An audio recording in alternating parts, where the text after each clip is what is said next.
Ya, karena standar manusia itu kalau menganggap penting, standarnya itu kalau bukan kedudukan, harta benda. Ya, coba deh, orang kaya masuk masjid, itu sapnya sudah ada yang ngisi. Orangnya belum datang. Pejabat mau datang udah dinomorin. Ya kan? Yang bikin siapa? Manusia. Standarnya beda. Ya, makanya dibuat standar sama saat masuk masjid. Ya, coba Anda bayangkan, kalau masuk masjid, sapnya berdasarkan gelar. Oh, sop 1 profesor, 2 dokter, oh yang nggak sekolah ke toilet mungkin. Enggak, itu kan manusia. Ini manusia kan, bikin standar begitu. Makanya dibikin sama. Masuk silakan sama. Semua berhenti. Jadi status dunia itu berhenti ketika masuk rumah Allah. Makanya disebutnya Baitullah. Masjid itu disebutnya Masajidallah. Kalimat masjid pertama dalam Al-Quran itu ada di Quran surah kedua Al-Baqarah di ayat 114. Wa man azlamu mimman mana'a masajidallah.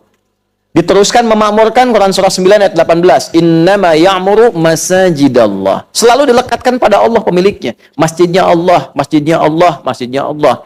Kenapa? Supaya tidak ada yang klaim. Walaupun dia merawat, boleh. Tetap rumah Allah itu mesti diatur. Gak boleh sembarangan orang. Saya mau tiduran di sini, Pak. Oh, nggak bisa, Pak. Ini ditutup. Ini kan punya Allah, bukan punya Bapak. Nggak bisa. Tetap ada aturannya. Makanya ada rumusan kemakmuran masjid. Ada pengelola masjid. Dengan turunnya Quran 9 ayat 18.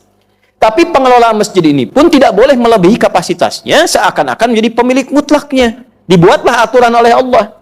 Dari aturan pengelola bagaimana, ya menata untuk ibadah bagaimana, mengelola harta di situ bagaimana, supaya tidak melebihi kapasitasnya. Tetap yang punya Allah. Anda diberikan rizki, dititipkan oleh Allah pada Anda untuk menyempurnakan pembangunan. Walaupun sumbangan Anda 50 M, hartanya bukan punya Anda. Cuma Anda dipilih kebagian, dapat pahalanya dari situ, dititipkan oleh Allah lewat Anda. Jadi kalaupun Anda nyumbang paling besar, bukan berarti semua harus punya Anda. Lantas Anda buat kebijakan yang melebihi kebijakan Allah. Itulah sebabnya dibuat ketentuannya Masajidallah, masjidnya Allah. Jelas gak? Gitu ya? Jadi aturannya sama. Silahkan masuk, sama. Sapnya sama. Kalau ada kondisi tertentu memang diatur, silahkan atur. Tapi jangan melebihi aturan Allah Subhanahu wa Ta'ala. Paham sampai sini? Itulah dilekatkan kalimat Masajidallah untuk memberikan sebuah penguatan. Oke, ini standar manusia. Jadi penting itu kalau punya harta, punya kedudukan, penting manusia. Di sisi Allah, standar orang elit dan penting. Itu ukurannya ternyata bukan dunia. Nah, dunia itu bisa harta, bisa kedudukan, bisa ilmu. Ya, awas. Ilmu agama juga masih dijaga. Makanya tadi 4 penjagaannya. Ilmunya bagus, lihat agamanya. Lihat ma'rifatnya. Lihat akhlaknya.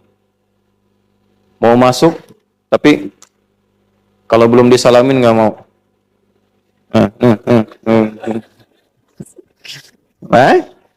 Ada penjagaannya. Akhlaknya, dari mulai interaksinya, ngajarkannya bagaimana. Itu standar. Ini juga sama. Nih, dunia, manusia. Tapi standar Allah satu, takwanya. Ini. Jadi Anda punya keutamaan apapun dari ini. Kalau ini hilang, Anda nggak bernilai di hadapan Allah. Tolong catat ini. Anda punya dunia Anda kumpulkan, harta paling banyak silahkan. Menguasai benua. Benua itu bahasa Arabnya qarah. Penguasanya namanya Qarun. Kenapa disebut Qarun? Ada satu tafsir mengatakan karena hartanya begitu banyak seperti punya benua. Dikumpulkan. Anda punya itu, tapi nggak punya ini. Anda nggak punya nilai di hadapan Allah. Anda punya kedudukan tinggi, silahkan kendalikan apapun. Silahkan. Tapi Anda nggak punya takwa. Anda nggak bernilai di hadapan Allah. Apalagi ketika Anda punya ini, lalu bertentangan dengan hukum Allah. Melawan, menentang, itu biasanya meninggalnya itu saking dikecilkannya oleh Allah, meninggalnya itu bukan hanya nggak wajar, tapi dia anggap rendah. Ya, saya nggak sanggup mencari kata yang lebih kasar itu, rendah aja lah. Ya. Kenal Namrud nggak? Nah, kenal, saya pulang nih. Udah begini. Bu, Namrud tuh meninggalnya kenapa?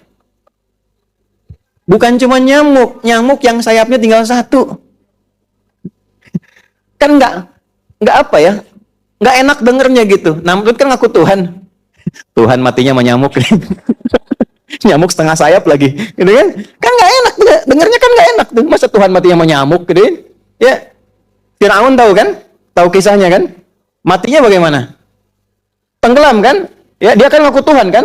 Diviralkan di Quran, Ana Rabbukumul A'la. Pernah nggak ada kalimat begini? Pernah dengar nggak?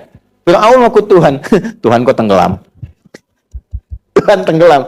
Jadi cara Allah membinasakan itu sederhana sekali untuk menunjukkan bahwa ini nggak ada nilainya. Jadi Anda punya apapun, termasuk punya ilmu merasa hebat, ya kan? Ya, ada Stephen Hawking lah sampai mengatakan Tuhan telah mati. Dia yang mati duluan. Ya kan?